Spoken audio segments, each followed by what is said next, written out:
Ikinalulungkot ko, mister. Ginawa na namin ang lahat ng aming makakaya, pero huli na po ang lahat. Nay, tama na yan. Tapos ng investigasyon at napatunayan ng walang kasalanan si Dr. Lenny sa mga nangyari. Lenny, alam ko magagalit ka sa gagawin namin pero ito lang ang natatanging paraan na alam naming dalawa ni Herson para makatulong sa'yo. Teka, anong gagawin nyo? Anong ibig sabihin nito?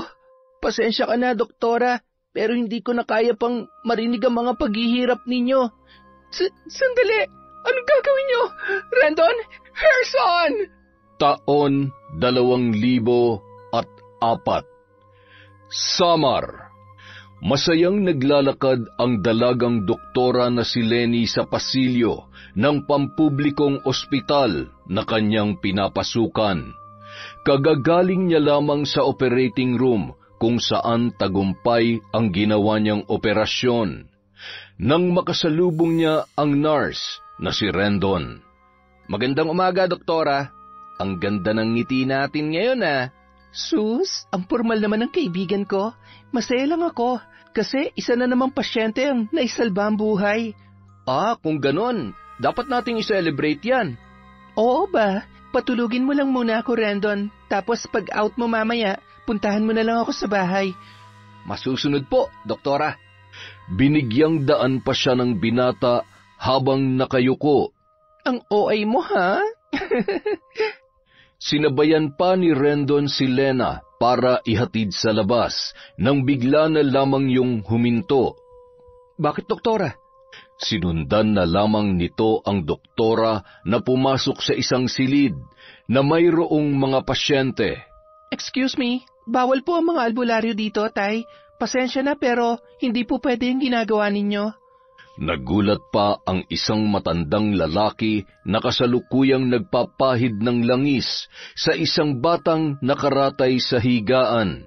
Mahahalatang manggagamot ang nasabing matanda dahil sa suot nito at sa mga dahong nasa tabi ng higaan ng bata. Pasensya na po, pero ito po ang kahilingan ng mga magulang ng bata. Ginagawa ko lamang ang tungkulin ko. Lumipat ang tingin ni doktora sa magkatabing babae at lalaki na nakaupo sa kabilang gilid ng higaan. Mawalang galang na po, Mister, Mrs. Nasa ospital po tayo para magpagamot.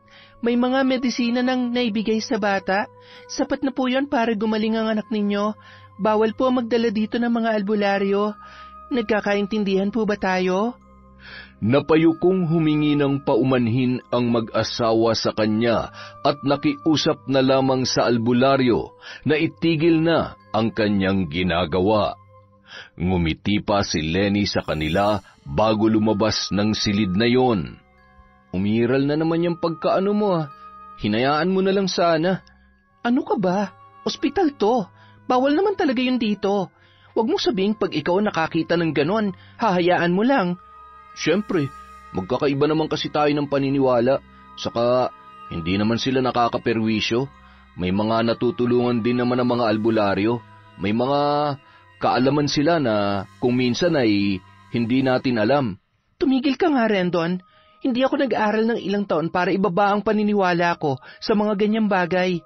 Doktora ako, at alam ko kung ano mas makabubuti para sa mga pasyente. Sorry na, huwag na tayo magtalo. Tingnan mo, nagiging tigre ka na naman. Hindi naman ako nakikipagtalo eh. Sinasabi ko lang kung anong totoo. Napakamot na lamang ang binata sa kanyang ulo dahil nagpatiuna na ng lakad ang dalaga. Alam niyang naiinis yun sa kanya. Kaagad niya naman yung hinabol at nilambing-lambing. Ganoon sila palagi kapag sila ay nagkakatampuhan. Kung sino ang may kasalanan ay siyang gagawa ng paraan para magkaayos kaagad. Sa ilang taon na nilang magkaibigan, parang tunay na kapatid na ang turingan ng dalawa sa isa't isa, na kung minsan ay nabibigyang mali siya ng iba.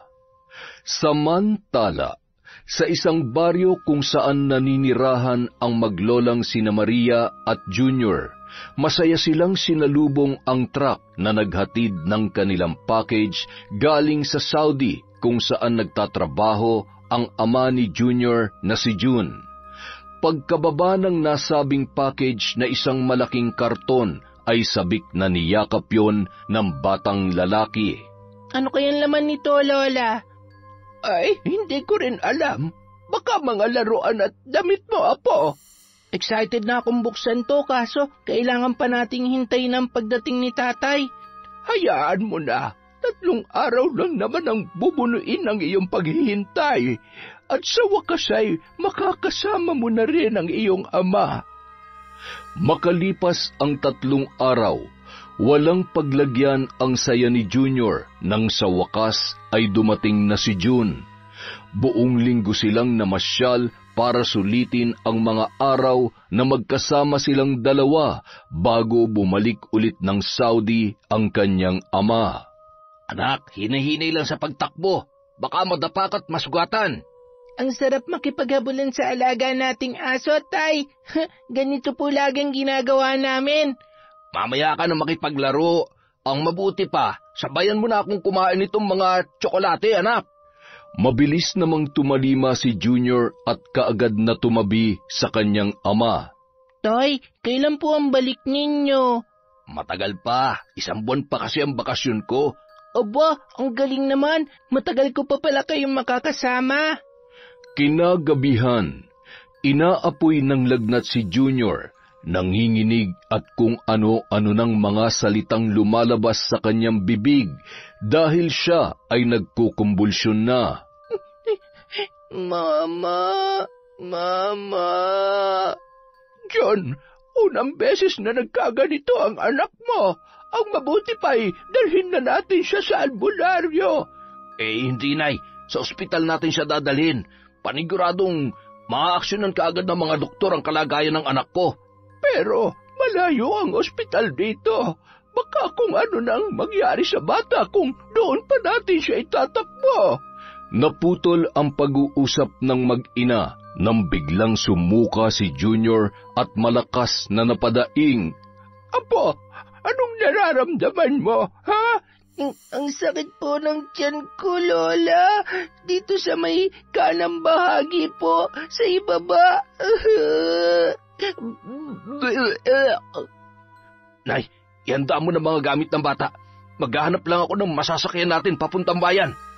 Habang sakay ng tricycle, panay ang daing at pagsuka ni Junior. Sana sa albularyo na lamang natin dinala itong apo ko.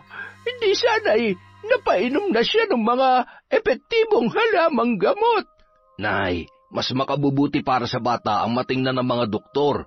Mas maalam ang mga yun kung tungkol sa medisina ang pag-uusapan. Kung sa albularyo natin dadalhin si Junior, baka kung ano-ano lang ang ipainom sa kanya na hindi naman angkop sa kanyang karamdaman. Ay, ewan ko sa iyo, Jun. Lumaki ka namang sa albularyo tayo laging lumalapit kapag may dinaramdam ka. Moderno ng panahon ngayon, Nay. Marami ng gamotang naimbento gamit ang agham at napatunayang epektibo ang mga yun. Ano na lang ang saysay ng ilang taong pag-aaral ng mga eksperto kung hindi nila mabigyan ng tamang gamot ang kanilang mga pasyente. Hindi na lamang umimik pa ang matanda kahit na gusto pa niyang makipagtalo sa kanyang anak. Itinuon na lamang niya ang kanyang pansin sa apong namimilipit sa sakit ng tiyan. Kaagad namang inasikaso ng mga doktor si Junior pagdating nila sa ospital. Sinuri, kinunan ng laboratory tests at imaging test at nilapatan ng pain reliever. Nasa loob ng CR si June nang dumating si Rendon para ipaalam sa kanila na kailangang sumailalim sa isang operasyon si Junior na kung tawagin ay appendectomy dahil base sa mga ginawang test, may malubhang diferensya ang appendix ng bata at kailangan na yung tanggalin. Operasyon? Aba, hindi ako papayag. Bakit naman pahihirapan pa ang apo ko? Ginang, kapag hindi niyo po pinaoperahan ng bata, baka magdulot pa yun ng kapahamakan niya. Darating po si Dr. Lenny para ipaliwanag sa inyo kung bakit gagawin ang operasyon. Uuwi na kami. Hindi ko pa operahan si Junior. Sakto namang dumating si June at narinig ang huling sinabi ni Aling Maria. Ooperahan ng anak ko? Napatingin si Rendon sa likuran ni June at napangiti nang makita si Doktora Lenny. Narito na po si Doktora. Siya na po ang magpapaliwanag ng husto kung bakit isasalang sa operasyon ng bata. Nagpakilala naman ng doktora at sinabi kung ano ang papel niya sa ospital na yon. May appendicitis po ang anak ninyo. Namamaga ang kanyang appendix kaya kailangan namin yung putulin para hindi na kumalat pa ang impeksyon sa loob ng katawan niya sa pamamagitan po ng appendectomy. Marami pang ipinaliwanag si Doktora Lenny sa kanila at kung ano ang maaaring mangyari sa bata, oras na hindi yun sumailalim sa operasyon at kung ano ang mangyayari kapag siya ay naoperahan. Paano po kung hindi kami pumayag na operahan ang anak ko? Mister, buhay po ng anak ninyo nakasalalay dito. Maaari magdulot ng kapahamakan sa kanya ang pagtanggi ninyo. Pero kung buo ng pasya ninyo, may pipirmahan lang po kayong waiver. Ang waiver na yon ay magpapatunay na naipaliwanag sa inyo ng maayos ang mga panganib at benepisyo ng operasyon at na kayo ay kusang tumanggi sa operasyon sa kabila ng mga panganib. Natigilan ang lalaki sa sinabi ng doktora. Hindi naman pera ang pinuproblema niya, kundi ang gagawing proseso. Dahil minsan na siyang nabiktima ng operasyon. Noong nanganak ang kanyang asawa kay Junior, na cesarean ang babae, at yun na rin ang naging sanhi ng kamatayan noon. Sabi ko naman sa iyo, June, wala na akong tiwala sa mga doktor. Buti pa sa albularyo na tayo nagtungo. Napatirik na lamang ang mga mata ni Doktora Lenny nang marinig niya ang sinabi ng matanda. Hindi niya nagustuhan ang tinuran noon. Hihintayin po namin ang pagpapasya ninyo, mister. Kung naguguluhan pa kayo sa ngayon, maaari pa kayo mag-isip muna ng mabuti. Sana'y huwag niyo nang patagalin pa, dahil oras ang kalaban natin dito. At tumalikod na si Lenny kasama si Rendon. Naguguluhan naman si June. Hindi niya alam kung ano ang kanyang gagawin. Ilang oras din siya nag-isip bago nabuo ang kanyang desisyon. Akmang pupunta na siya sa nurse station nang biglang sumigaw si Lola Maria. John, tingnan mo ang tiyan ni Junior. Namumula at namamaga. Mabilis na tumakbo ang lalaki papunta sa mga nurse para ipaalam ang nangyayari sa kanyang anak. Naroon din si Doktora Lenny at sinabi sa kanya na kailangang maoperahan na kaagad ang bata dahil namimiligro na ang buhay nito. Mabilis namang pumayag ang lalaki. Nang dadalhin na sa operating room si Junior ay galit na kinumpronta si June ng kanyang ina. June, ano ka ba? Bakit mo hinayaang maoperahan ang anak mo? Nakalimutan mo na bang operasyon din ang dahilan ng pagkawala ng iyong asawa? Gusto mo bang maulit yun? Nay, nandito na tayo sa ospital. Kung hindi agad mauoperahan si Junior, baka mapahamak pa siya. Sa tingin mo, hindi siya mapapahamak sa ginawa mong pagpayag? Akala ko ba pipirmahan lang natin ang waiver para makauwi na tayo? Bakit biglang nag-iba ang takbo ng isip mo? Saktong napadaan si Rendon sa kanila, kaya narinig nito ang usapan ng mag-ina. Gagawin po ni Doktor ang lahat na makakaya niya para maisalba ang pasyente. Magtiwala lamang po kayo at sabayan niyo na rin po ng pagdarasal. Sa mga oras na ito, tanging ang Panginoong Diyos lang ang makakapitan natin. Matagal na akong walang tiwala sa inyong Panginoon. At isa pa, iho, hindi ko naman hinihingi ang opinyon mo. Tila napahiya ang binata dahil sa sinabi ng matanda, kaya nagkibit-balikat na lamang yon at tuluyan ng umalis. Sana lamang ay hindi mo pagsisihan ang pagpapa-opera kay Junior. Ginagawa ko lang po kung anong ikabubuti ng anak ko, Nay. Muli ako magtitiwala sa mga doktor na nagsasagawa ng operasyon. Alam kong mabuti ang kahantungan ng lahat. Bahala ka na nga dyan. Pag may nangyaring masama sa apo ko, malalagot ka sa akin. Uuwi na muna ako para kumuha ng mga gamit. Sa operating room, pinagpapawisan si Doktora Lenny habang isinasagawa ang operasyon. Tahimik ang paligid at ang tanging maririnig lamang ay ang tunog ng mga monitor na nakapalibot sa kanila. at ang mga tunog na nililikha ng mga kagamitan na pang-opera. Walang imik ang kanyang mga kasamahan na parabang nalulukuban sila ng matinding tensyon. Makalipas ang 1 oras, napatingin na lamang si Dr. Lenny sa isang monitor dahil ang linyang lumabas doon ay unti-unti nang nagiging tuwid. Nakaramdam sila ng matinding tensyon nang ginagawa niya ang isang cardiopulmonary resuscitation sa pamamagitan ng makailang ulit na pagdiin ng kanyang mga kamay sa dibdib ng bata. Ilang sandali pa, naging aktibo bigla ang vital signs ni Junior. Nagkatinginan ang mga kasamahan ng doktora at halos mapapalakpak dahil sa tila isang himala ang muling panunumbalik ang pagtibok ng puso ng bata.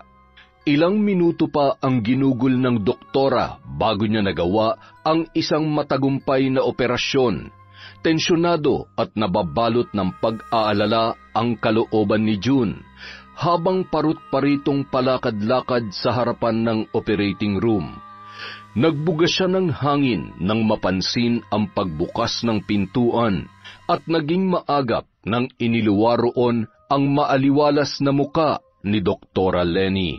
"Doktora, kumusta ang anak ko?" Sa ngayon ay inaasikaso pa siya sa loob. Bakit po, Dok? Ayos lang po ba siya? Nasa maayos ng kondisyon ng bata. Maya-maya ay ililipat na siya sa kwarto niya. Maraming salamat po, Doktora. Bago magpaalam ang doktora ay nagbigay muna siya ng sapat na kaalaman tungkol sa mga komplikasyon na maaaring makuha ng bata kung hindi ito maaalagaan at masusubaybayang mabuti matapos ang isinagawang operasyon. Nag-iwan din siya ng mga tagubilin tungkol sa pagpapakain kay Junior ng may pag-iingat, kung ano ang mga pwede nitong kainin at kung kailan ang tamang oras para kainin ng bata upang maiwasan ang mga komplikasyon. Tumango naman si June na nagpapahiwatig na naiintindihan niya ang mga yon. Sa loob ng kwarto, pinagmamasdan ni June ang kanyang anak na mahimbing na natutulog. "Salamat naman at tagumpay ang operasyon mo, anak. Makakahinga na ako ng maluwag." Tinapik-tapik niya pa ang ulo nito bago ginawaran ng halik. Magtatakip silim na nang bumalik si Aling Maria. "Kumusta na ang apo ko?" "Maayos naman po ang isinagawang operasyon, Nay." "Sige, kumain ka na. Ako na muna magbabantay sa kanya." "Sige po, lalabas na po muna ako sandali. Babalik din po ako kaagad." Bago lumabas ang lalaki, ay ipinaliwanag ng mabuti ni June sa ina ang mga inihabilin ng doktora tungkol sa pagpapakain at pagpapainom sa bata sa tamang oras. Ilang minuto lang ang nakakaraan matapos lumabas ni June ay nagising naman si Junior. "Lola, nagugutom po ako." Sakto namang dumating si Rendon para magbigay ng gamot sa bata. "Huwag po muna nating biglayin ang tiyan ni Junior. Dahan-dahan lang muna ang pagbibigay natin sa kanya ng tubig. Pwede po kayong maglagay ng kaunting tubig sa bulak at ipapahid natin sa labi niya. Maghihintay pa kasi tayo ng ilang oras bago siya pakainin. Hindi rin po siya pwedeng kumain ng matitigas na pagkain tulad ng karne. Mas maiging lugaw po muna. Pero saka na po pag naobserbahan na siyang maigi at kapag nautot na po siya." Di, mas lalong magugutom ang apo ko niyan. Mas lalong mauuhaw at mas lalong matatakam." Kailangan po nating sundin ang mga payo ng doktor para makaiwas po tayo sa maaaring masamang maidulot nito sa katawan ng bata. Para po yan sa ikabubuti ng apo ninyo. Paismid na tumalikod si Aling Maria habang sinusuri ni Rendon ang kalagayan ng bata.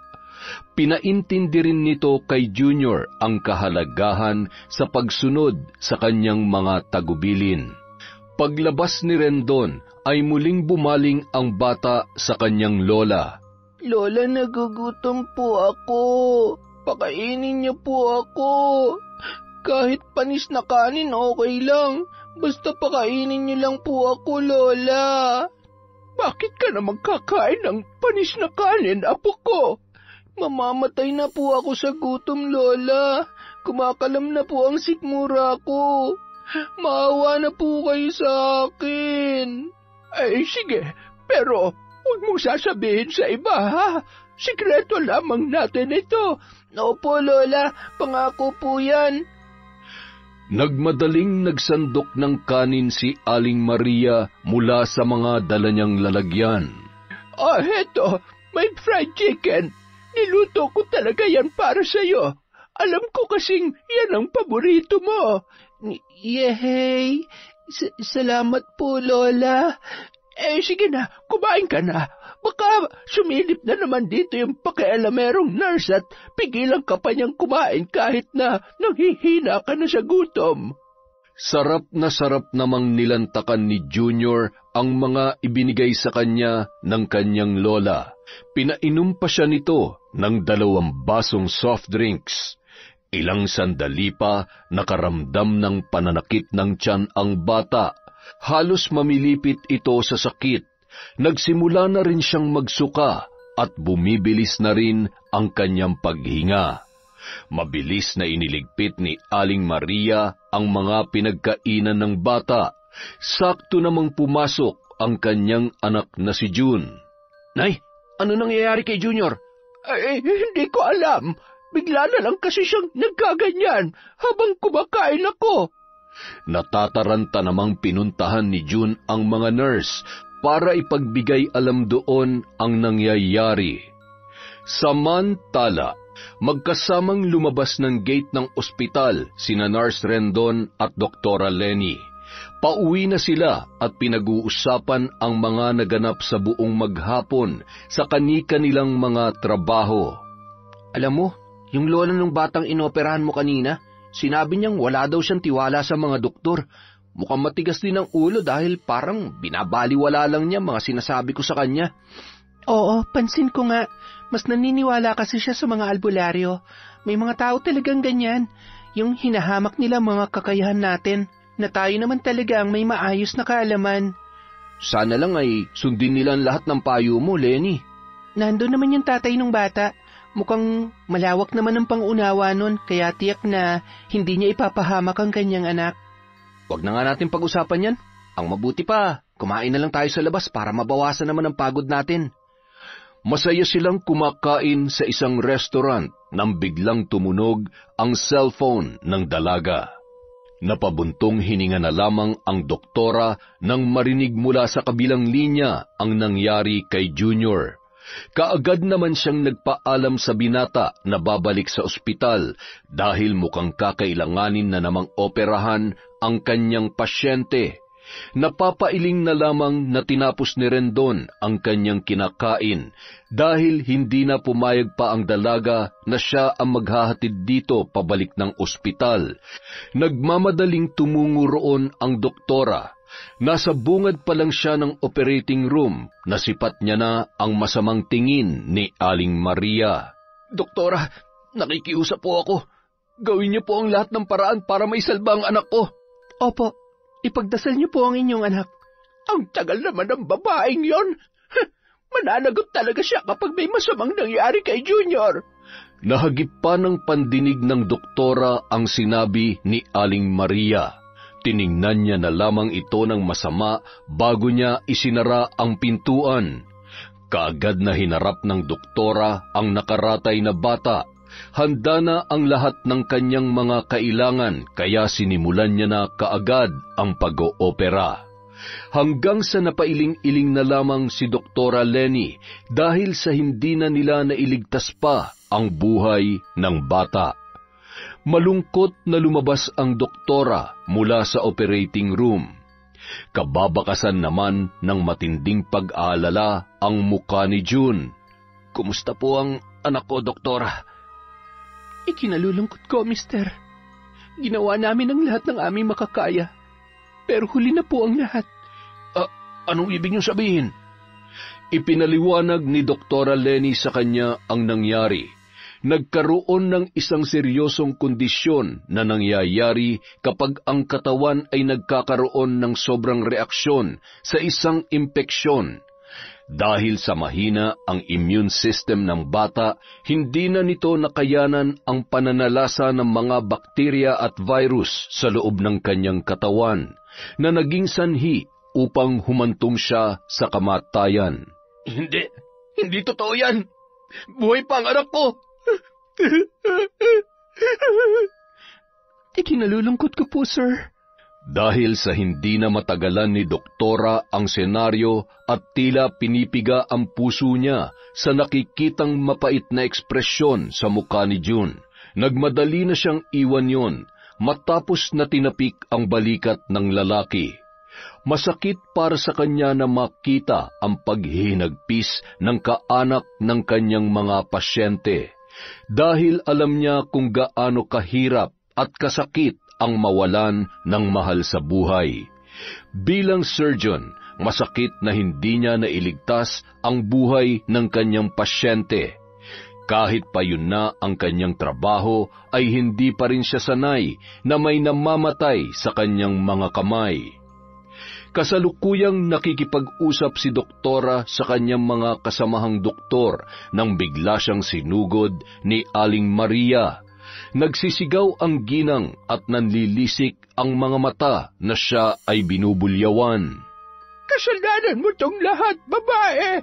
Kung hindi mo lang sana inoperahan ang apo ko, buhay pa sana siya ngayon. Wala kang kwenta. Ang kapal na mukha mong hayop ka. Maghunos dili po kayo.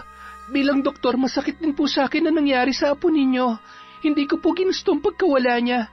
Pero sariling katawan na po ng apo ninyo ang bumigay dahil sa malala ng impeksyon nasa loob ng katawan niya. Hindi kita mapapatawad. Tandaan mo ito, babae. Ipapakulong kita at sisiguruhin kong mabubulok ka sa bilangguan. Mamamatay tao! Nagulat pa ang doktora nang dinuraan nito ang kanyang muka bago mabilis na lumisan. Doktora Lenny, ayos ka lang ba? Eto, may panyo ako. Mabilis namang kinuha ng doktora ang panyong iniabot sa kanya ng kasamahang doktor at maluhaluhang pinahid yon sa kanyang muka. Unang beses niyang nakatanggap ng ganoong pagtrato mula sa kaanak ng kanyang mga naging pasyente. Hindi niya inaasahan na ganoon ang gagawin ng matanda sa kanya. Salamat. Oo, ayos lang ako. Ang bastos naman ang alin na yon. Sinisi pa sa iyong pagkamatay ng apo niya eh. Sila naman talaga may kasalanan dahil sa kapabayaan nila. Hayaan mo na, Dok. Hindi niya pa kasi matanggap kung ano nangyari sa apo niya. Kahit nanginginig sa inis, ay pilit na pinakalma ng doktora ang kanyang sarili. Ilang ulit siyang nagbugalang hap ng hangin para hindi tumulo ang mga namumuong luha sa kanyang mga mata. Samantala, sa lamay ni Junior, malungkot at nananamlay na inistima ni June ang mga bisita sa lamay ng kanyang anak. Pare, ikinalulungkot ko ang nangyari kay Junior. Ang bata-bata niya pa para lisanin ang mundong ito. Oo nga pare, ipinagpapalagay ko na lang na masaya na ang anak ko kasama ng nanay niya sa langit. Kahit napakahirap tanggapin. Ay, hindi naman sana mamamatay ang apo ko kung pagkatapos ng operasyon niya ay nandun lang sa ospital ang doktora na nag-opera sa kanya. Kaso umalis daw kaya ilang minuto pang hinintay namin. Kung nandun lang sana siya, edi sana'y naagapan pa ang buhay ni Junior. Malinaw na pinabayaan niya ang apo ko. Kasalanan niya lahat ng ito. Ano na po ang plano niyo ngayon? Siyempre, maghahain kami ng demanda laban sa doktora na yon. Kailangan niyang panagutan ang ginawa niya sa aking apo. Nay naman, bakit pa palagi niyo na lang isinisisi sa iba mga problemang dumarating sa atin? May dahilan ng Diyos kaya nangyayari ang lahat. Nangyayari ang lahat ng yon dahil sa kapabayaan ng mga doktor. Simula pa nung sa asawa mo. Kasalanan nila mga doktor kung bakit hindi na mabubuo ang pamilya mo. Kung nakinig ka lang sana sa akin na sa albularyo tayo magpagamot, tiyak na masaya sana tayo ngayon kasama ang apo ko. Makalipas ang 1 linggo, matapos ihatid si Junior sa huling hantungan, sinimulan agad ang investigasyon kay Doktora Lenny. Taas noong inaakusahan siya ni Aling Maria dahil umano sa kanyang kapabayaan, kaya nasawi ang apo nito. Hindi naman natatakot ang doktora. Bukas siya sa investigasyon at mahinahong ipinakita sa mga nag-iimbestiga ang mga medical records ng bata, kasabay ng kanyang mga pagpapaliwanag. Kampanteng-kampante naman si Aling Maria na makukulong ang doktora. Nang dumating na ang araw ng huling investigasyon, makahulugang ngumisi ang matanda sa harapan ng doktora. Ramdam niya ang tagumpay na malalagay sa loob ng kulungan ang dalaga. Subalit nang ipahayag na ang hatol, na isuntok na lamang ng matanda ang kanyang kamao sa kinauupuan niya sapagkat lumalabas na walang kasalanan ang naturang doktor. Dahil ginawa naman nito ang lahat ng kanyang makakaya para isalba ang buhay ni Junior. Sinadyang harangin ng matanda ang naglalakad na doktora at mariin na nagwika. Kung nakawala ka sa batas ng tao, pues sa batas ng isang mambabarang ay magbabayad ka. Itatak mo yan sa kukote mo, babae. Napakunot na lamang ng noo si Lenny. Pakiwari niya ay tila nababaliw na ang ginang dahil sa mga katagang lumalabas sa bibig nito. Nilagpasan na lamang niya yon, ngunit mariin siyang hinablot ni Aling Maria sa kanyang braso. Huwag kang bastos! Kinakausap pa kita! Di ba profesional ka? Pero bakit wala kang modo? Alam ko na! Binayaran mo ang nasa likod ng investigasyon para pumanig sa'yo, hindi ba? Alam nyo, iritang-irita na ako sa lahat ng pinagsasasabi nyo sa akin. Kaya lang mas matanda kayo sa akin eh. Nandun pa rin naman ang respeto ko kahit na mali-mali ang mga impormasyong pinapakalat ninyo. Mali! Mali bang sabihin ko sa kanila na isa kang pabayang doktor? Na totoo naman talaga? Samantala, iginala ni June ang kanyang paningin dahil hinahanap niya si Aling Maria na bigla na lamang nawala sa kanyang tabi. At nang matanaw niya itong nakikipag-usap kay doktora, ay alam na niyang sinusugod na naman ng kanyang nanay ang dalaga. Kaya kaagad niyang nilapitan ang dalawa. Nay, tama na yan. Tapos na ang investigasyon at napatunayan ng walang kasalanan si doktora sa mga nangyari. Siyempre, binayaran niya mga yon para luminis naman ang pangalan niya. Pabaya siya. Pinabayaan niya mamatay si Junior. Pabaya ba ka mo? Sige. Tutal sinimulan nyo na rin naman. Sasabihin ko na sa inyo ang totoo kung bakit namatay ang apo nyo. Kita mo na, John!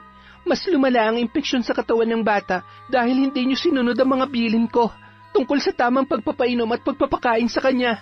Hindi po ba? Anong ibig mong sabihin, doktora? Paulit-ulit kong sinabi na bawal pang pakainin ng bata dahil hindi pa sumasapit ang tamang oras. Pero anong ginawa nyo? Binigyan niyo siya ng pagkain na hindi angkop para sa kanya. Dahil sa mga pagkain na yon, mas nahirapan ang katawan ng bata na labanan ng impeksyon na sumisira sa kanyang ibang organs. Anong pagkain? Hindi naman po kami nagbigay ng pagkain sa kanya dahil alam ko po ang mga komplikasyon maaari makuha ng kanyang katawan. Mabuti pa at tanungin niyo ang nanay niyo, mister. Malinaw naman po ang aming mga nakita sa mga isinagawang tests. Napalingon si June kay Aling Maria na noon ay tila ipinako na sa kanyang kinatatayuan. Taas noon namang naglakad palayo si Lenny mula sa kanilang kinaroroonan. Nay, sabihin niyo sa akin kung ano talaga ang nangyari. Ano bang pinagsasasabi mong ano nangyari? Huwag mong sabihin naniniwala ka sa babaeng yon. Tama na, Nay. Huwag niyo nang bilugin ang ulo ko. Gusto kong malaman ang totoo. Pinakain niyo ba si Junior nung iniwan ko kayo? Oo na. Kung ikaw ang nasa katayuan ko ng gabing yon, tiyak na makakaramdam ka ng habag sa batang nagmamakaawang humingi ng pagkain. Sinadya ko talaga magluto ng paborito niyang fried chicken, tapos Hindi pa pala siya pakakainin ng ilang oras. Ano, hahayaan ko na lang ang apo ko mamatay sa gutom? Diyos ko naman, Nay. Makailang ulit kong sinabi na dahan-dahan lang ang pagpapakain sa bata kasi umiiwas tayo sa mga komplikasyon. Bawal pa siyang pakainin noon. Mahina pa ang katawan niya. Sa ginawa niyo, kayo naghatid sa anak ko sa kamatayan. Matapos sabihin yon, ay mabilis nang tinalikuran ni June ang kanyang ina. Galit at hindi niya maipaliwanag ang emosyon na lumulukob sa kanya. June, hintayin mo ako! Ano ka ba? Saan ka pupunta? Hoy! Dahil sa magkahalong tampo at galit ng lalaki sa kanyang nanay, kaagad siyang nag-empake para lumuwas ng Maynila para asikasuhin ang kanyang pagbabalik sa abroad. Hindi na siya nagpaalam pa dito. Pagka-uwi naman ni Aling Maria, para siyang binuhusan ng malamig na tubig nang hindi na niya nadatnan si June at tila gumuho rin ang kanyang mundo nang mapagtantun na wawala na rin ang mga personal na gamit nito. Kaya naman, mas lalong sumiklab ang galit ng matanda kay Doktora Lenny. Nang dahil sa doktora na yon, nagbago ang takbo ng buhay ko. Naging masalimuot. Iniwan na nga ako ng apo ko. Ngayon ay pati na rin ang anak ko. Magbabayad ka, doktora. Pagdudusahan mo ang lahat ng ito. Isang araw, sa loob ng ospital, magiliw na nakikipagkwentuhan si Doktora Lenny sa kaibigan niyang si Rendon. Nang mapansin ng lalaki ang isang matandang babae na bahagyang nakatalukbong ng balabal at papalapit sa kanila. Lenny, huwag kang lilingon ha. Bakit? Basta, may matanda kasing naglalakad papunta dito. Baka mahalata niyang pinag-uusapan natin siya, kaya huwag ka munang lilingon. Sira ka talaga. Pati ba naman matanda dinadawit mo sa mga kalokohan mo, ha, Rendon? Mukha kasi siyang nakakatakot. Mahaba ang mangga sa kanyang suot na mahabang bestidang itim. Balot na balot din ng itim na medyas ang kanyang paa at nakatalukbong pa ng balabal. Mukhang kubado na dala ng kanyang katandaan. Nakatalukbong pala eh. Paano mo nilamang matanda? Siyempre, kulubot na ang balat sa kamay eh. Shh! Nasa tapat na natin siya. Parang wala lang sa dalawa ang presensya ng naturang matanda. Hindi sila tumingin doon na animoy hindi nila yon napapansin. Subalit ang kanilang mga mata ay sumisenyas sa isa't isa. Mawalang galang na. Maaari ba akong magtanong sa inyo? At mabilis nilang hinarap ang naturang matanda. Ano po yun, Lola? Habang nagsasalita si Rendon, pilit naman niyang sinisilip ang muka noon. Mas matangkad kasi sila kumpara sa Ale. Kilala niyo po ba si Doktora Lenny? Ako ho yun. Bakit po? Ikaw pala. Mag-iingat ka, Ineng. Mag-iingat ka. Mas makabubuting lumapit ka sa isang albularyo at humingi ng tulong bilang proteksyon. Gaya ng mga pangontra sa mga itim na mahika. Ho? Hindi ko po kayo maintindihan. Nakikita ko maaaring mangyari sa hinaharap. Sundin mo ang payo ko bago pa mahuli ang lahat. Nay, pasensya na po pero mukhang natatakot na po kasi ang kaibigan ko. Sa mahinang kilos, hinawi ng matandang babae ang nakatalukbong na balabal sa kanyang muka. At ganoon na lamang ang pagkasindak ng dalawa nang tumambad sa kanila ang kanyang anyo. Bukod kasi sa nangungulubot nitong balat ay kapansin-pansin din ang mga bulutong sa muka nito. Ang isa niyang mata ay nakaluwa na halos umabot na sa butas ng kanyang ilong. Mabilis namang hinawakan ng matanda ang braso ng doktora. Tumambad sa kanila ang mahahaba nitong mga kuko na animoy hindi man lamang nakatikim ng linis dahil sa anyo at dumi nito. Bahagyang napadiin ang pagkakahawak ng matanda, kaya naman natusok ng mga kuko nito ang makinis na balat ng doktora. Isang itim na mahika ang nagbabadyang pumasok sa buhay mo. Sisirain ka nito at ipapahamak. Mag-iingat ka, Ineng. Bahagyang inilayo ni doktora ang kanyang braso dahil sa takot, ngunit nasugatan yon ng mga kuko ng matanda. Napadaing si Lenny nang nakaramdam ng kirot dala ng kanyang sugat. Nang makitang dumudugo ang sugat ay kaagad yung binitawan ng matanda at muling ibinalik ang balabal na nakatabing sa kanyang muka kasabay ng kanyang dahan-dahang paglisan. Binalot ng takot ang buong sistema ni Doktora Lenny habang tinitingnan ang papalayong matanda. Ang weird naman ng matandang yon. Kinilabutan ako sa mga sinabi niya. Huwag mo na lamang pansinin. Alam mo naman ang mga matatanda. Nagiging ulyanin na pagka nagkakaedad at kung ano-ano pa ang pinagsasasabi.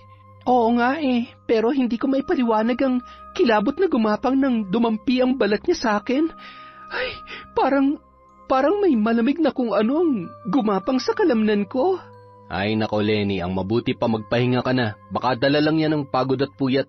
Ang dami kasing pasyente nitong mga nakaraang araw. Gaya ng payo ng kanyang kaibigan, umuwi ang doktora at nagpahinga sa loob ng kanyang apartment. Nag-iisa lang siyang nakatira doon. Matagal nang namayapa ang kanyang mga magulang. Malayo din siya sa kanyang mga kamag-anak na nasa Cebu.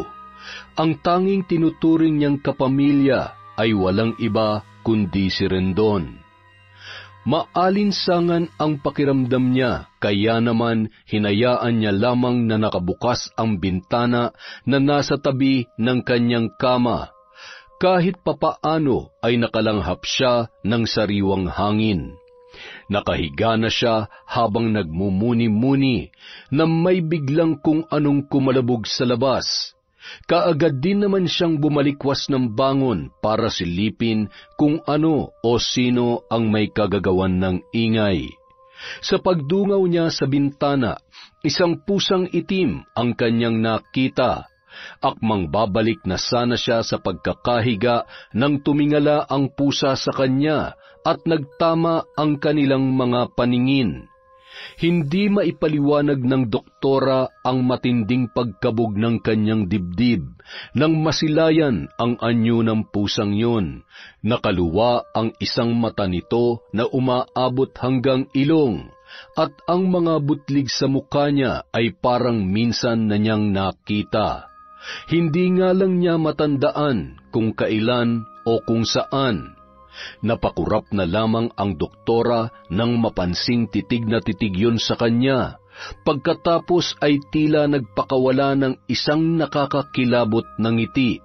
Bago yun, bigla ang naglaho. Mabilis namang iginala ng doktora ang kanyang paningin, ngunit hindi na niya nakita pa kung saan yun nagpunta. Sa muling paghiga ni Lenny, biglang may pumasok na hangin sa kanyang bintana. Napatingin siya roon at nakita ang tila itim na usok na dala ng hangin. Akmang tatayo na sana siya, ngunit biglang nanigas ang kanyang katawan na animoy ipinako sa kama. Hindi niya maigalaw ang kanyang mga kamay at paa. Dahan-dahan namang naglandas ang itim na usok papalapit sa kanya. Tumindi ang kilabot na kanyang nararamdaman nang makitang pumasok ang itim na usok sa kanyang suot na shorts at naramdaman niya na may mainit na pumasok sa kanyang panloob hanggang sa nakaramdam siya ng pananakit ng puson. Sumidhi ng sumidhi yun at nahihirapan na siya ng husto. Gusto niyang sumigaw, ngunit wala siyang boses na mailabas. Pakiramdam niya ay umiikot ang kirot sa kaibuturan ng kanyang pagkababae, hanggang sa naging malabo na ang kanyang paningin at unti-unti na yung nagdilim. Kinabukasan, Umaga na nang magising ang doktora. Masakit ang kanyang ulo, ang buo niyang katawan, partikular na ang kanyang pagkababae. Aray, ano ba tong nararamdaman ko? Biglang tumunog ang kanyang cellphone at rumihistro doon ang pangalan ni Rendon. Hello, Rendon? Oh, bakit parang matamlay ka? Ano nangyari sa'yo? Wala naman. Bakit napatawag ka? Chinecheck lang kita. Hindi ka kasi sumasagot sa tawag ko kahapon pa. Nakatulog kasi ako eh. Pasensya na ha. Nakatulog? Tulog ka sa loob ng 17 oras? Ganun na ba katagal bago mo ako na-contact? Opo, mahal na Reyna. Tiningnan ng doktora ang kanyang relo na nakalagay sa ibabaw ng mesang nasa gilid ng kanyang kama. 6:00 na pala ng umaga. Huling naaalala niya ay 1:00 ng hapon siya nagsimulang humiga. Kung ganoon, tama nga ang kanyang kaibigan. Nagtataka man ay iwinaglit na lamang niya sa isipan ang nangyari. Hello? Lenny, nandiyan ka pa ba? Hello? Oo, naririnig kita. Sigurado ka ba talagang okay ka lang? Gusto mo puntahan kita dyan? Wag na. Ayos lang ako. Makalipas ang 3 buwan, marami na ang nakakapansin sa pagbabago ng katawan ng doktora. Ang iba ay pinagchichismisan na siya dahil sa mukha na siyang buntis sa kanilang paningin. Dok Lenny, nananaba ka yata ngayon na? Hindi ko mapigilang kumain, Dok eh. Oh, nandito ka pala. Kanina pa kita hinahanap pa. Nandito na yung manggang pinabili mo, mahal na prinsesa. 1 kilo yan. Ay, salamat naman. Tumutulo na ang laway ko ngayon pa lang eh. Thank you. Teka muna, ilang buwan na ba yung dinadala mo, Dok Lenny? Ha? Anong dinadala? Huwag ka nang mahiya. Alam na ng lahat na buntis ka. Ha? Ako? Buntis? Congratulations, Doc. Binabati ko kayong dalawa ni Nurse Rendon. Ninong ako, ha? O sige, mauna na ako. Marami pa kasing pasyente naghihintay sa akin. Nanlaki na lamang ang mga mata ng dalawa na sumunod ang tingin sa papalayong doktor at pagkatapos ay sabay na humagalpak ng tawa. Yan, ang takaw mo kasi. Napagkakamalan ka tuloy na buntis. At ang malupit doon, ako pa ang tatay. Loko-loko? Subalit napatigil sa pagtawa si Lenny nang bigla siyang naduwal. Sapu-sapu ang bibig. Mabilis siyang nagtungo sa loob ng CR at doon ay inilabas ang kanyang mga kinain. Lenny, magtapat ka nga sa akin. Hindi ka nga ba buntis? Ano? Huwag mong sabihin pati ikaw ay naniniwala sa mga chismis. Paano naman ako mabubuntis? Wala nga akong boyfriend. Sa nakikita ko kasi sa'yo ngayon, iba eh.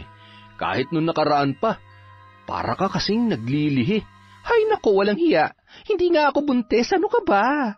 Bakit? Buntis lang bang kumakain ng mangga? Nang mga sumunod na buwan, hindi na nga napigilan ang paglaki ng tiyan ng doktora. Hindi na rin siya pumapasok sa ospital at nag-aalala na si Rendon dahil sa hindi naman niya sinasagot ang tawag nito. Kaya naisipan nito na siya ay bisitahin. Laking gulat ng binata nang makita ang buong anyo ng doktora. Malaki ang tiyan at halos namumulagat na ang mga mata dahil sa kapayatan. Akala ko ba magkaibigan tayo? Ba't di mo ipinakikilala sa akin ang ama ng ipinagbubuntis mo? Hindi nga ako buntis, ano ka ba? Nagpa-ultrasound na ako noong nakaraan at ewan ko ba kung bakit wala naman silang nakita? Ibig mong sabihin, hindi ka buntis at wala ring tumor na tumubo dyan sa tiyan mo? Ay, oo. At alam mo ba, parang mababaliw na ako sa kakaisip kung ano ba tong sakit ko. Sa totoo lang, unti-unti na akong nanghihina. Nahihiya na ako magpakita sa kahit na sino dahil sa kalagayan kong to. Kita mo naman ang loob nitong apartment ko. Makalat dahil sa hindi ko na nalilinisan. Hirap na rin akong kumilos. Bakit hindi mo sinabi sa akin? Di sana nasamahan kita sa albularyo. Ano?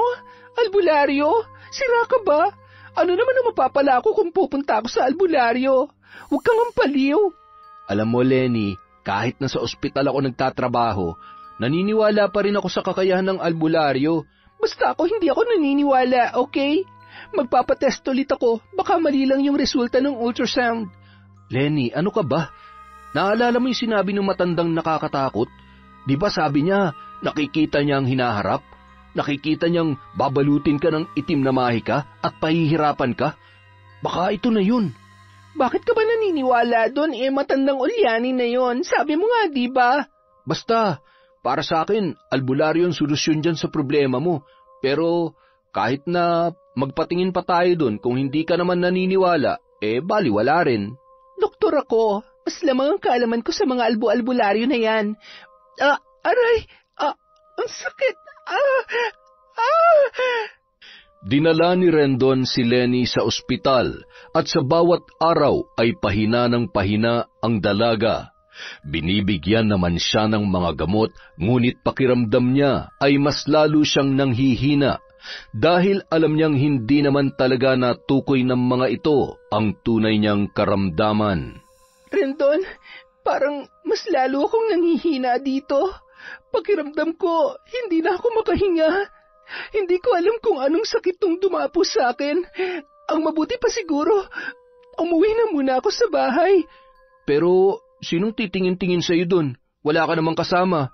Sobrang payat na ng doktora na halos hindi na siya makilala maging ng mga dati niyang kasamahan. Nawalan na siya ng ganang kumain at makisalamuha sa iba. Ang dating masigla at masayahin na dalaga ay wala ng kabuhay-buhay na lumalaban sa hindi maipaliwanag niyang karamdaman. Samantala, galit na nakapamewang si Aling Maria sa harap ng isang matandang babae. Nasa loob sila ng isang maliit na kubo na naroroon sa gitna ng kagubatan. Doon nakatira ang matandang mambabarang na binayaran niya ng malaking halaga para bigyan ng karamdaman ang doktora. Ano na? Tuluyan mo na ang babaeng yan, Tandang Cardona! Patayin mo na! Tumahimik ka nga, Maria. Huwag mo akong pinangungunahan. Abat, baka nakakalimutan mong mahal ang ibinayad ko sa iyo para lang barangin ang babaeng yon. Ginawa ko na ang pambabarang sa kanya. Kaya nga patayin mo na. Hindi ko yun basta gagawin na lang. Naaawa ako sa kanya. Awa? Sa tanda mong yan? Sa dami na ng mga binarang mo, naaawa ka pa pala? Ang lahat ng pinasakitan ko ay makasalanan. Bakit? Hindi ba makasalanan yung babae na yon? Pinatay niya ang apo ko. Pinatay niya. Kung wala lang akong naging utang na loob sa'yo, hindi ko ito gagawin. Nararamdaman kong mabuting tao ang dalagang doktora. Dapat lang natanawin mong utang na loob ang ginawa ko sa'yo noon. Aba, hindi madaling kumuha ng isang mahusay na albularyo na labanan ang kapwa niya albularyo para maprotektahan ang isang mambabarang na katulad mo. Ay siya, sige na, bumalik ka na lamang sa susunod. Siguraduhin mo na sa susunod na pagbalik ko dito, burado na ang doktorang yon sa mundo. Gaya ng kagustuhan ni Doktora Lenny, iniuwi siya ni Rendon sa kanyang apartment. Dahil nagtatrabaho sa ospital ang binata, minabuti nitong pabantayan siya sa pamangkin nitong batang lalaki. Ang batang si Herson ang umaalalay kay Lenny. Nagluluto ng pagkain at naglilinis sa apartment nito. Herson, pakiabot naman ang cellphone ko. Maglalaro lamang ako ng snake. Hindi na po ba masakit ang ulo niyo, doktora? Masakit pa naman, kaso nabobore ako eh. Ayaw niyo po bang manood ng TV? Hindi na, maiingayan lamang ako. Heto na po ang cellphone niyo. Tatapusin ko lang ang pagwawalis sa labas. Sige. Napabuntong hininga na lamang ang dalaga, sabay ng kanyang pagtanaw sa labas ng bintana. Nabigla siya nang makita ang isang pusang itim na naroroon. Teka, parang nangyari na to sa panaginip ko . Noon ay nakakatakot na pagngisi ang ginawa ng pusa, ngunit ngayon tila matamlay ang pusang nakatanaw sa kanya. Yumuko pa yon bago umalis. Doon na biglang sumagi sa isip ng doktora ang mga naganap noong panahong yon. Teka, sa pagkakaalala ko, gising ako noon eh. Tama, hindi nga yung panaginip. Baka... Ay, Diyos ko, noon nga nagsimula ang lahat. Ang itim na usok na pumasok sa akin. 7 buwan na simula nang naganap ang nakakakilabot na pangyayaring yon, at wala siyang ibang makitang sanhi bukod sa naturang itim na usok, kaya lumobo ang kanyang tiyan. Maagap na dinampot muli ng doktora ang kanyang cellphone at mabilis na nagdial ng numero. Hello, Rendon? Alam ko na kung bakit ako nagkasakit ng ganito. Tulungan mo ako. Naputol ang pagsasalita ng doktora nang biglang sumidhi ang pananakit ng kanyang tiyan. Humiyaw siya, nagpagulong-gulong sa higaan, dumaraing at sobrang nahihirapan. Sa labas ng kanyang silid, nakikinig lamang si Herson, umiiyak dahil sa nararamdamang habag sa doktora. Halos araw-araw niyang nasasaksihan ang mga paghihirap nito na tumatagal ng ilang oras bago muling nakakaramdam ng ginhawa. Tuwing 1:00 ng hapon pag ito ay sinasalakay ng pamimilipit sa sakit. Nung araw na yon, isang desisyon ang nabuong pagpapasya sa murang kaisipan ng bata. 3:00 na ng hapon nang tumigil ang pananakit ng tiyan ni Doktora Lenny. Matinding pawis ang bumaha sa buo niyang katawan. Ang kanyang mga luha ay walang tigil sa pag-agos dulot ng kanyang paghihirap. Hawak-hawak ang malaki niyang tiyan, umayos siya ng upo, sumandal sa pader at paulit-ulit na bumuga ng hangin. Kahit ilang pain reliever pa ang kanyang inumin, ay hindi pa rin yon nakakabawas sa kanyang sakit. Nang ipinikit niya ang kanyang mata, ay nakita niya ang anyo ng isang matandang babae. Ang nakakatakot na anyo nito at ang mga mata nito na lumuluwa. Biglang napasinghap ang dalaga at nagmulat ng mga mata. Kumabog ng malakas ang kanyang dibdib at ramdam niya ang pagtaas ng kanyang mga balahibo. Ilang sandali pa, bumukas ang pintuan ng kanyang silid at nasilayan niya si Herson, kasama si Rendon na may hawak na lubid. Lenny, alam ko magagalit ka sa gagawin namin pero ito lang ang natatanging paraan na alam naming dalawa ni Herson para makatulong sa'yo. Teka, anong gagawin niyo? Anong ibig sabihin nito? Pasensya ka na, doktora, pero hindi ko na kaya pang marinig ang mga paghihirap mo. Sandali! Anong gagawin niyo sa akin? Rendon! Herson! Sana mapatawad mo kami.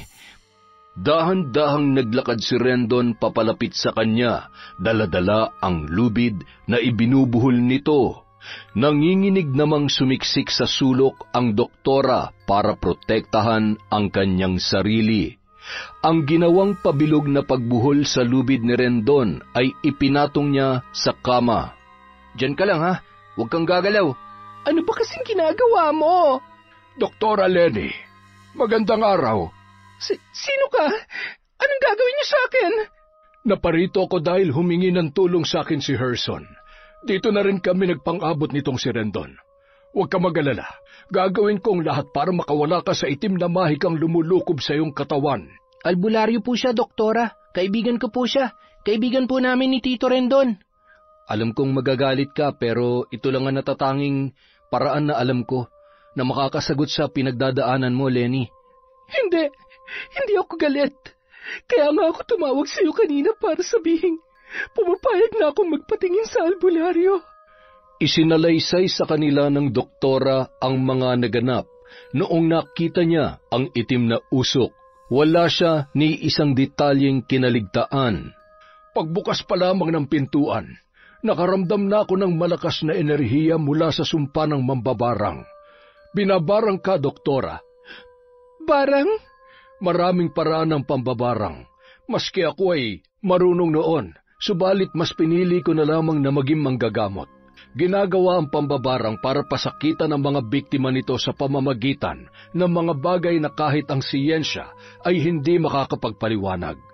Tanging mga albularyo lamang ang nakakaunawa sa mga ganitong pangyayari, at kami mga manggagamot lang ang siyang nakapagbibigay lunas doon. Ano po ang dapat kong gawin? Manalig ka lamang. Ang iyong paniniwalang gagaling ka ang siyang makapagbibigay ng malaking tulong sa akin upang magapi ko ang kasamaang nananahan sa loob ng iyong katawan. Dati hindi ako naniniwala sa kakayahan ng mga albularyo dahil mas may kaalaman ako kaysa sa inyo. Subalit bukas po ang aking kalooban na maniwala sa inyo ngayon. Naniniwala po ako sa kakayahan niyong mapapagaling ako. Hinawakan ng albularyo ang kanyang malaking tiyan, paulit-ulit na nag-usal ng dasal, at sa bandang pusod niya ay idiniin nito ang kanyang hintuturo.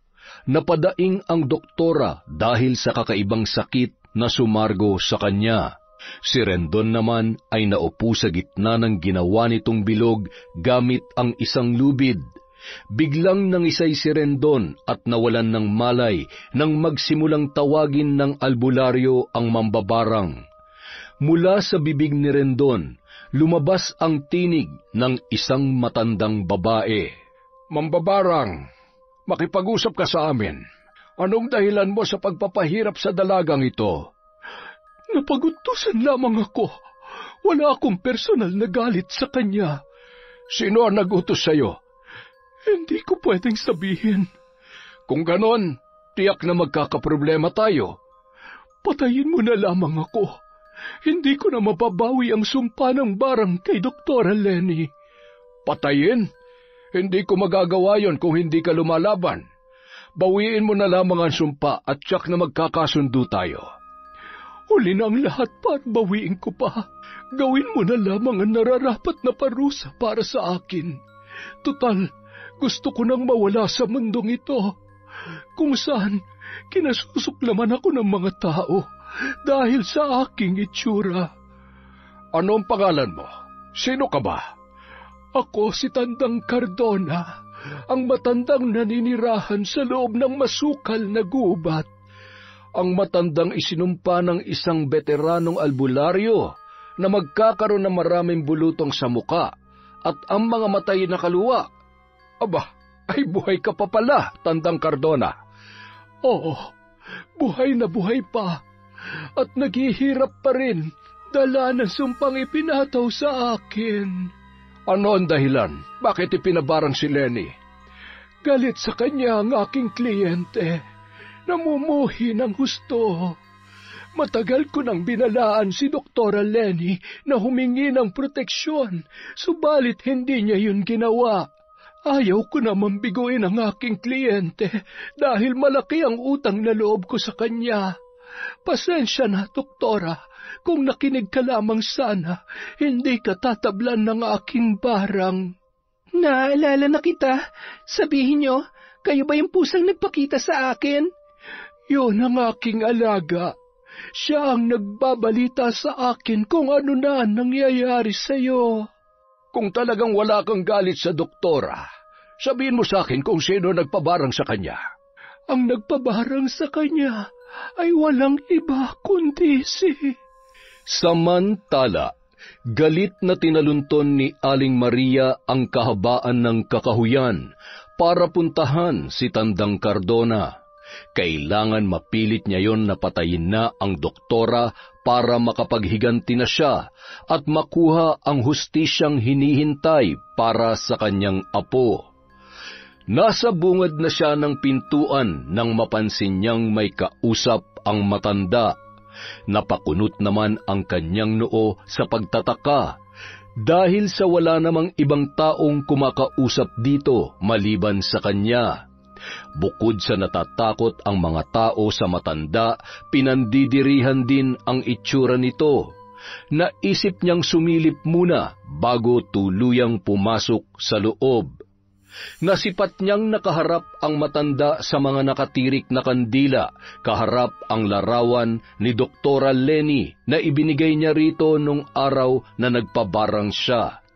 Gusto niyang kaagad na patayin ang doktora, subalit sinabi ng matanda na kailangang pahirapan muna yon para makaranas ng sobrang sakit na sinang-ayunan naman ni Aling Maria.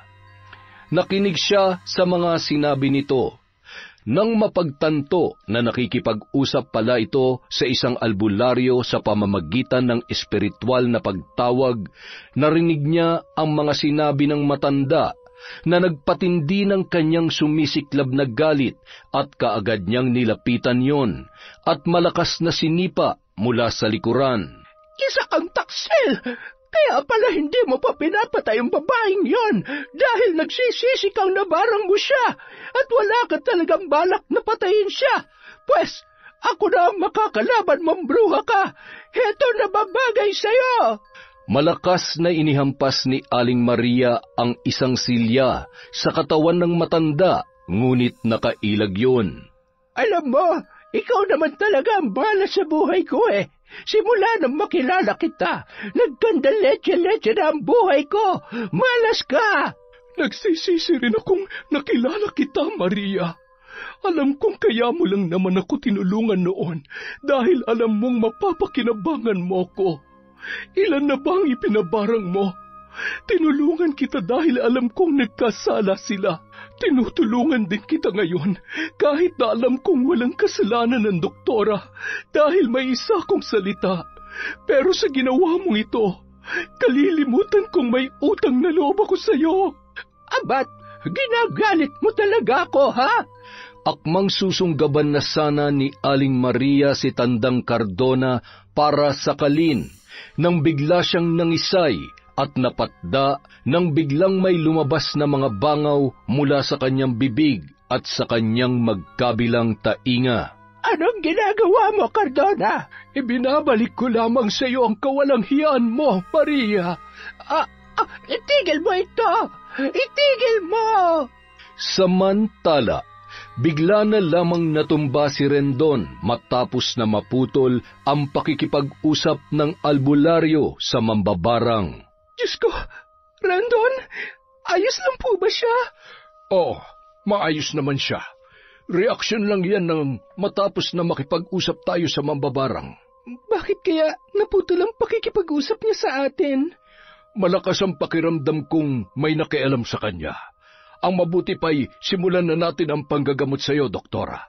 Gaya nga ng sinabi ni Tandang Cardona, hindi niya na mababawi pa ang barang.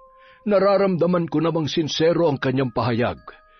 Doktora, tatanggapin mo ba ang aking panggagamot? Sa lahat ng mga nasaksihan ko ngayon, wala na po akong dahilan para hindi ko po kayo paniwalaan. Opo, handa po ako magpagamot sa inyo. Tumango-tango na lamang ang albularyo na nagpapahiwatig ng kanyang pagsang-ayon. Humingi ang albularyo ng baso kay Herson. Kaagad namang tumalima ang bata at nagmadaling nagtungo sa kusina. Sa pagbabalik nito ay may dala na itong baso. Iniabot niya yon sa matandang albularyo. Naglabas din ang albularyo ng isang maliit na garapa na may lamang buhay na tubig. Ipinatak niya yon ng 7 beses sa pusod ng doktora at ang basong hawak ay nilagyan niya rin ng buhay na tubig. Makailang ulit na dinasalan at ipinainom sa dalaga. Gagawin ulit natin ang panggagamot sa araw ng Martes at Biyernes. Hindi ka agad mawawala ang sakit na yan, Doktora. Subalit hindi ka nagaanong mahihirapan oras na sumidhing muli ang kirot. Ano nangyari? Nalaman na ba kung sinong mambabarang? Opo, Tito, pero napag-utusan lang daw siya. Kaso hindi na niya nasabi kung sino kasi naputol na yung pag-uusap nila ni Manong Albularyo. Ganun ba? Naku, sayang naman. Ano na mangyayari kay Lenny, Manong? Gagamutin ko siya. Tiwala naman akong mailalabas ko ang anumang nasa loob ng tiyan ng doktora.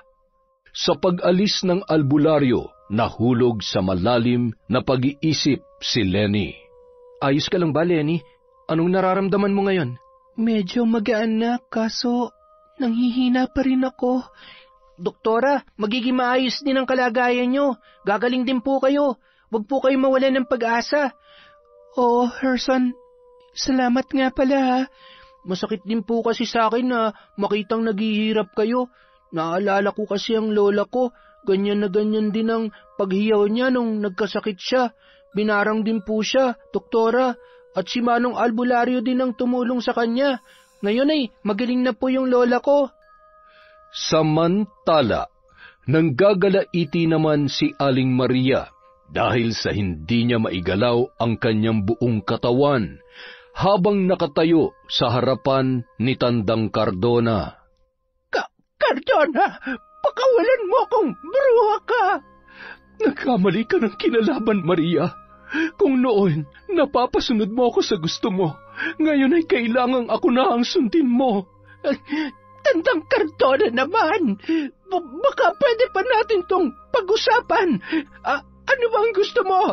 Makakawalan lang kita dyan kung ipinapangako mong hihingi ka ng tawad kay Doktora Lenny at aakuin mo ang iyong kasalanan na ikaw ang nagpabarang sa kanya. Sige, ipinapangako ko. Makakaalis na ba ako? Tinitigan siya ni Tandang Cardona na nooy nag-aayos ng mga kandila. Bumulong-bulong ang matanda bago siya muling nakakilos. Patakbong nilisan ni Aling Maria ang kubo nito. Narinig niya pa ang pagsigaw ng matanda. Maria, ang pangako mo ay dapat mong tuparin. Kung hindi, parusa ay sasapitin. Malayo na si Aling Maria nang kausapin ang kanyang sarili. Ano ako, baliw? Magbabayad ka, matanda ka. Makikita mo, pagbabayaran mo ang ginawa mong ito sa akin at pagsisisihan mong tinrider mo ako. Makalipas ang 1 linggo, nakaramdam si Doktora Lenny ng paninikip ng dibdib. Sumidhi rin ang pagsakit ng kanyang tiyan na ilang araw na ring hindi niya nararamdaman. Herson, pakitawagan mo nga si Manong Albularyo. Papuntahin mo siya rito. Baka ito na ang kanyang sinasabi. Pakibilisan naman Opo, doktora. Ilang minuto lamang ang lumipas ay dumating na ang albularyo. Anong nararamdaman mo, doktora? Mainit po ang tiyan ko, tapos parang tila may lalabas sa ano ko. Sige lang, umiri ka lang. Hayaan mong lumabas kung ano man yan. Ang sakit na nararamdaman ng dalaga ay parang sakit na nararamdaman ng isang babaeng manganganak. Walang paglagyan ang sakit na parang nababali ang kanyang mga buto-buto. Makailang ulit siyang humiyaw bago may lumabas sa kanyang pagkababae. Nang suriin niyo ng albularyo na sipat nitong isang nabubulok na karne ng kung anong hayop ang inilabas ng doktora. Hindi lamang yun isa, dahil sunod-sunod na nagsilabasan na ang mga karning animoy na bubulok na. Anong nararamdaman mo ngayon, doktora? Hindi kaagad nakasagot si Lenny dahil pinapakiramdaman niya pa ang kanyang sarili. Sa tingin mo ba'y nailabas mo na ang lahat? Wala na bang sumasakit dyan sa loob mo? Maginhawa na po ang pakiramdam ko. At tingnan niyo po, hindi na lumulobo ang aking tiyan. Herson, ikuha mo nga ako ng malaking plastic. Ilalagay ko lang tong mga basura dito. Kaagad namang tumalima ang bata na nasa labas ng silid ni doktora at naghihintay lang kung ano ang ipapagawa sa kanya. Ano pong gagawin niyo sa mga yan? Kailangan mailibing ang mga ito sa tamang lugar. Ako na ang bahala dito, doktora. Maraming salamat po sa tulong ninyo. Utang ko po sa inyong aking buhay, Manong. Huwag ka muna magpasalamat. Hindi pa natin alam kung tuluyan na bang nawala ang barang sa loob ng iyong katawan. Ipagpapatuloy pa natin ang gamutan. 2 beses sa loob ng 1 linggo. Simula nung araw na yon, Unti-unti nang nakakabawi ang katawan ni Doktora Lenny. Naging magana na siyang kumain at palagi na rin siyang nakakapag-ehersisyo. Samantala, sa gitna ng kalaliman ng gabi, paiktad na tinungo ni Aling Maria ang kubo ni Tandang Cardona. May bitbit siyang 1 galong gasolina. Ngayong gabi ay isasagawa niya na ang kanyang matagal nang binabalak. Maingat siya sa kanyang bawat pagkilos. Kailangan masiguro na hindi siya makakagawa ng anumang ingay para siya ay magtagumpay. Ibinuhos niya ang gasolina sa paligid ng kubo. Pagkatapos ay sinilip niya ang natutulog ng matanda. Nagpakawala pa siya ng nakakalokong pagngisi bago tuluyang sinindihan ang bahaging nilagyan ng gasolina. Sumiklab ang apoy at humalakhak si Aling Maria habang pinapanood ang pagkatupok ng kubo. Nang makontento na, ay masaya siyang nilisan ang lugar na yon. Isa kang hangal, Tandang Cardona. Magdusa ka sa impyerno, animal ka! Isang araw, aksidenteng nagkita sina Aling Maria at Doktora Lenny sa sakayan ng jeep. Buhay ka pa pala, Doktora. Sa kapal ba naman ng mukha mo, pati barang ay hindi na yata tumalab sa'yo. Paano niyo nalaman na binarang ako? Huwag niyong sabihin, kayo ang may pakana noon. Ako man o hindi, wala ka na doon. Isa lang ang nasisiguro ko. May araw ka rin sa'kin dahil pinatay mo ang apo ko. Bakit po ba sobrang hirap sa inyo natanggapin ang totoo? Na kayo naman talagang dahilan ng pagkamatay ng bata dahil sa kapabayaan ninyo. Tumahimik ka! Ganyan po ba talagang ugali ninyo? Lahat na lang na masamang nangyayari sa buhay nyo ay sa iba nyo sinisisi dahil mahirap para sa inyo na tanggaping nagkasala din naman kayo? Baka gusto mong barangin ulit kita. Kung makapagbanta kayo, sana kayo na mismo yung nambabarang para hindi na kayo nakakapirwisyo ng ibang tao. Akala ko ba'y hihingi ka ng tawad kay Doktora pag nagkita kayong dalawa, Maria? Sa nakikita ko, mukhang nagbabanta ka pa. Nanlaki ang mga mata ni Aling Maria nang makita si Tandang Cardona na biglang lumapit sa kanilang dalawa ng doktora. Nakasuot pa rin ang matanda ng mahabang bestidang itim at bahagyang nakatalukbong ng balabal. Bakit buhay ka pa? Para ka atang nakakita ng bangkay na muling nabuhay, Maria. Hindi ito maaari. Pinatay na kita!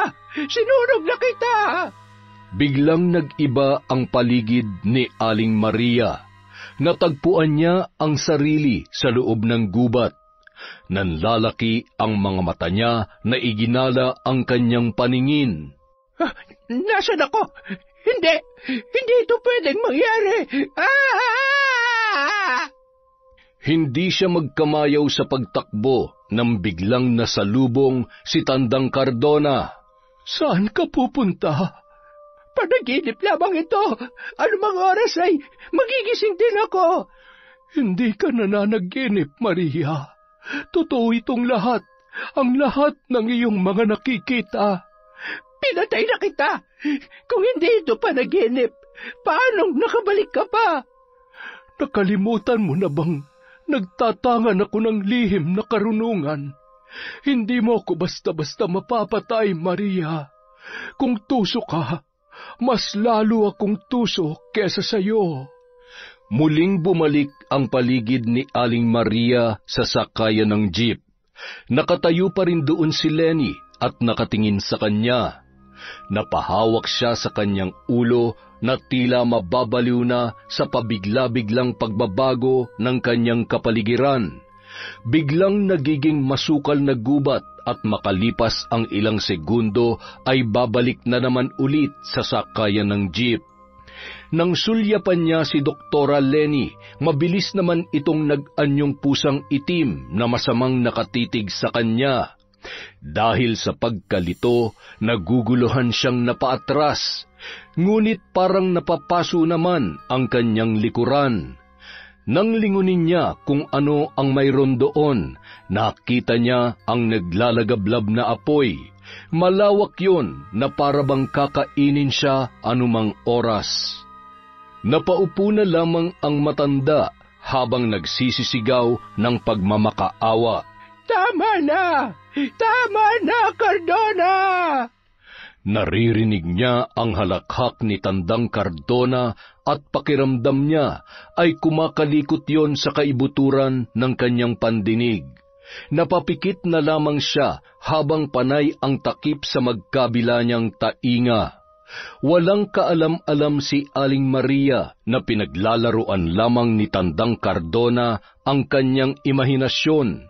Wala naman talagang sunog na naganap sa kanyang kubo dahil bago pa nagpunta si Aling Maria doon, ay nalaman na niya ang balak nito sa pamamagitan ng kanyang alagang pusa.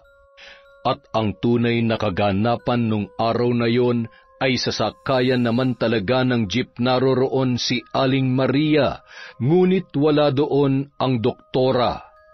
Lahat ng mga nakakita sa kanya nung araw na yon ay nagsasabing isa siyang baliw, sapagkat kung ano-ano na ang mga katagang lumalabas sa kanyang bibig, biglang nagagalit tapos nanginginig na naman sa takot na tila mayroong kausap gayong mag-isa lamang siya. Hindi niya alam na siya na pala ang pinapatawan ni Tandang Cardona ng sumpang barang, at magpapatuloy ang kanyang kabaliwan hanggang siya ay nabubuhay.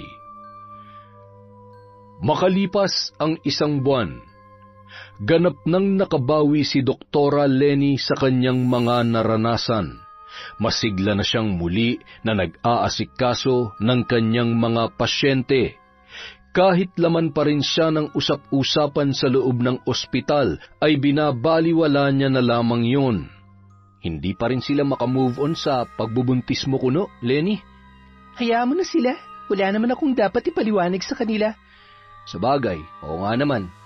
Teka, hanggang ngayon hindi pa rin natin nakikilala kung sinong nambarang sa iyo ah. Hindi na importante yon.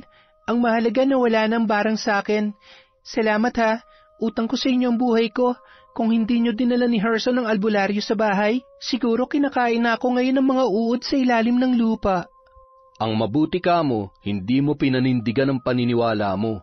Salamat talaga dahil naisipan ni Herson na magpatulong kay Manong Albularyo. Pangako, aalagaan ko na tong pangalawang buhay ko. Nagulat na lamang ang dalawa nang biglang may nagkagulo sa kabilang kanto.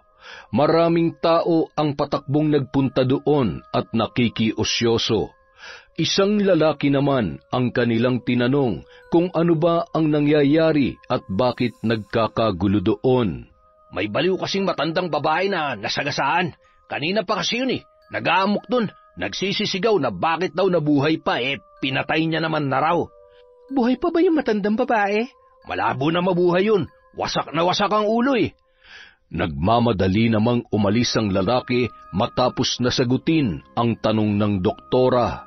Nako, kawawa naman. Matindi sigurong pinagdadaanan ng matandang babae, no? Kaya nabaliw. Siguro nga. Kaya ikaw, kumain ka ng mabuti para maiwasan mong pagkasira ng ulo. Isang araw, habang naglalakad sa pasilyo ng ospital si Doktora Lenny, nasipat niya ang nakabukas na pinto para sa mga pasyenteng nasa ward. Nakita niyang pumasok doon ang isang lalaki na sa suot pa lang ay alam na niyang isang albularyo. Sinundan niya yon. Natataranta namang sumisenyas ang isang matabang babae sa lalaki na sa hinula ng doktora ay asawa nito. Alam niyang natatakot ang mga yon na baka sila ay mapagsabihan. Ngumiti siya sa mag-asawa at tumango naman sa albularyo. Sige lang po, pero wag po kayong magpapahuli sa ibang mga doktor ha, tsak kasing mapapagsabihan kayo. Tumingin ang mag-asawa sa kanya na parabang hindi makapaniwala. Naniniwala din po kasi ako sa kakayahang magpagaling ng mga albularyo. May nagagawa silang hindi kayang gawin namin mga doktor. May mga sakit na hindi namin maipaliwanag, ngunit kayang-kaya nilang lunasan. Bago siya lumabas, hinagod niya muna ang ulo ng batang pasyente sa kanginitian. Magpagaling ka, ha? Bago siya nakalabas sa silid na yon, ngumiti naman ang isang batang babae sa kanya. Narinig niya pa ang ibang mga watcher na nagsasabing mabait siyang doktor. Uy, mahal na Rina! Narinig kong pagpuri sa'yo ng mga pasyente, ah. Hindi ko kasi sinita yung pinapasok nilang albularyo. Ba, parang hindi ka doktora niyan, ha? Bawal yun dito, ano ka ba? Bawal nga, kaso hindi naman natin ipapaalam sa iba eh. Secret lang yon. Uy, ang bait! Iba talaga nagagawa ng sariling karanasan, no? Alam mo kung anong natutunan ko? Ang magbigay ng respeto sa mga albularyo. Kahit magkakaiba kami ng paniniwala at pamamaraan sa panggagamot, iisa lang ang aming layunin. Yun ay ang makatulong sa kapwa. At tanggap ko na rin may mga karamdaman na sila lamang ang nakakaalam na lunasan. Ang lahat ng bagay ay nangangailangan ng nararapat na pangunawa. Sadyang may mga pangyayaring hindi na ipapaliwanag ng modernong panahon, kaya't magpasahanggang ngayon ay may mga naniniwala pa rin at napapagaling ng mga albularyo. Yon! Ang ganda na naman ng kwento natin. May utang po tayong shout-out, kaya humanda kayo. Simulan natin kay Jeneline Mix Vlog. Hi kay Shirley Wakayamashe from Japan. Hello po kay Janet De Castro, kay Ayeth Esteban, kay Noemi Garcia Pabunan from Hong Kong. Shout out kay Marites Nalika, kay Jonah Masirag, kay June Galedo. Happy birthday po. Hi po sa Galedo family. Hello kay MBG Vlog. Hi po sa mga taga AFP Accounting Center from Ginaline Sibayan. Hi kay Ador Cerezo, kay Virginia Belay, kay Josie Aniban. Hello po kay Corazon Villanueva from Philippines. Hi kay Edna Lau from Calibo, Aklan. Hi kay Mary Grace Grefaldia at Roberto at Christine. Hello din po kay Cherry Mukbanger ASMR, kay Jing Estrada from Daman, Saudi Arabia. Hello kay Ednalyn Tupas, kay Mariam Duka, kay Rosette Ersando. Hi kay Gray Utsukushi, sa mga mambabarang at aswang ng Cavite na sila Loretta Bobes, Ryan Alba at Riza Kahayag. Hello kay Cat Burger na tuloy, kay Cat Burglar Cutie. Hi kay Lady Dam, kay Christine Guevara from Baby Zane Blog, kay James Zalsos, kay Malaya De Mayo from Batad, Iloilo, kay Glenda Galido from Malaysia. Hello po kay Rose Ann Rama from UAE. Hello kay Filipina Palsayo, kay Ellen Keano, kay Michelle Cedron, kay Alfreda Alano. Shout out kay Genevieve Virtusio, kay Amalia Ayuban. Hello po kay Bea 5 Pink, kay Catalea Soto, kay Sunny Prudente from Singapore, kay Bengski from Dubai. Hi kay Maylene Ilagan, kay Raquel of Mexico from Romel, Pangilinan. Hello po kay Angelita Supieza, kay Joven Torres ng Gapan, Nueva Ecija. Hi sa Bronyosa at Camero family of Albay from Shirley Bronyosa. Hello po kay Edgar Ocon. Hi kay I Love Resort Pinay, kay Monet Rivera from Taytay Rizal. Sa lahat ng taga Bacolod from Lent TV. Hello po kay Vicky Yabut, kay Salve Fajardo, kay Marilu Umbal, kay Cynthia Camacho, kay Merlin Villeza, and kay Madam Tahani from Saudi Arabia. Hi sa Rama family of Iloilo from Rose Ann Rama. Hi kay Mami. Hi kay Lynn Espino from Siargao. Uy, parang masarap dyan ah. Hi kay Jen Mer Garcia from Angeles, Pampanga. Hello kay Lani Gatuteo from Guimaras. Pupunta kami dyan sa July. Hi kay Ella Heda, kay Joel Marasigan. Hello po kay Estela da Silva from Switzerland, kay Sally Roldan, kay Michelle de la Cruz. Shout out kay Nario Matim.